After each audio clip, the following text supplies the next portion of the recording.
Baik, Assalamualaikum warahmatullahi wabarakatuh. Perkenalkan, nama saya Insan Sendikia Persito dengan NIM 23031134. Saya dari Prodi Pendidikan Biologi. Di sini saya akan menyampaikan mengenai profil singkat dari PT Pupuk Kalimantan Timur.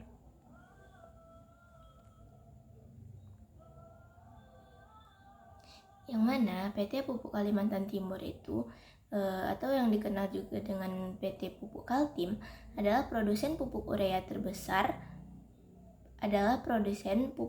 dan NPK terbesar di Asia yang didirikan pada 7 Desember 1977.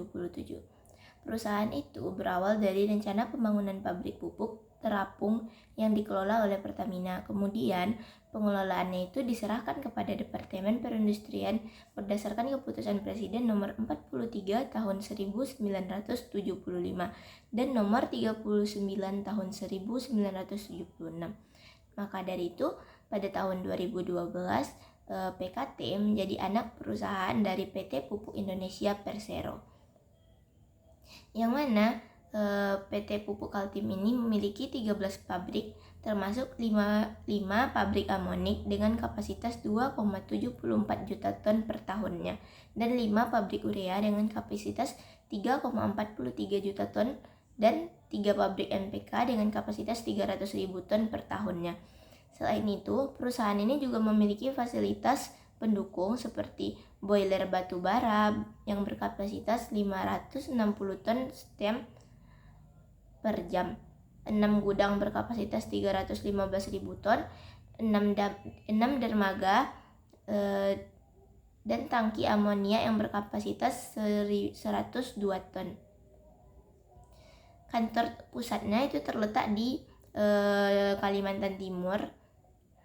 Lalu PT ini beroperasi di Indonesia dan memiliki 6 unit pabrik di Bontang serta kantor perwakilan di Balikpapan dan Jakarta.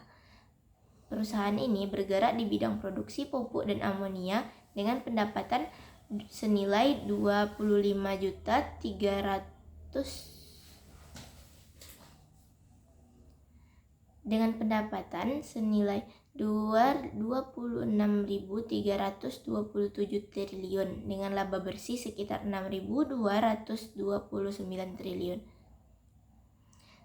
PT ini memiliki 1.415 anak karyawan dan yang merupakan anak dari usaha dari PT Pupuk Indonesia. Lalu PT Pupuk Kalimantan Timur ini juga memaksimalkan teknologi dan inovasi melalui berbagai inisiatif dan inovasi yang bertujuan untuk meningkatkan efisiensi produknya. Adalah beberapa cara yang mereka gunakan adalah yang pertama, dengan menggunakan teknologi dalam produksi. PKT menggunakan teknologi canggih dalam proses produksi pupuk dan amonia. Misalnya penggunaan teknologi digital dalam pengendalian proses dan otomatis untuk meningkatkan efisiensi dan kualitas produk, termasuk dengan sistem otomatis industri atau OP untuk mengendalikan proses-proses produksi secara real time dan memastikan kualitasnya konsisten. Lalu ada juga penggunaan teknologi dalam manajemen, yang mana PT ini mengimplementasikan sistem manajemen yang terintegrasi untuk mengelola operasional perusahaan secara efisien. PT ini juga menggunakan teknologi dalam penelitian dan pengembangan, yang berinvestasi dalam penelitian dan pengembangan untuk mengembangkan produk baru dan meningkatkan produk yang sudah ada, mencakup pembangunan teknologi seperti simulasi komputer dan analisis data untuk menguji dan mengoptimalkan proses produksi. Lalu penggunaan teknologi pengelolaan lingkungan yang berfokus pada pengelolaan lingkungan sendiri yang berkelanjutan dalam operasionalnya, mencakup penggunaan teknologi dan dalam pengelolaan air dan limbah serta upaya untuk mengurangi emisi karbon. Dan cara terakhir yang juga digunakannya adalah dengan penggunaan teknologi dalam pemasaran dan penjualan. Yakninya teknologi digital yang digunakan dalam pemasaran dan penjualan ini mencakup penggunaan media sosial, email, marketing, dan platform e-commerce untuk menjangkau pelanggan secara lebih efektif dan luas.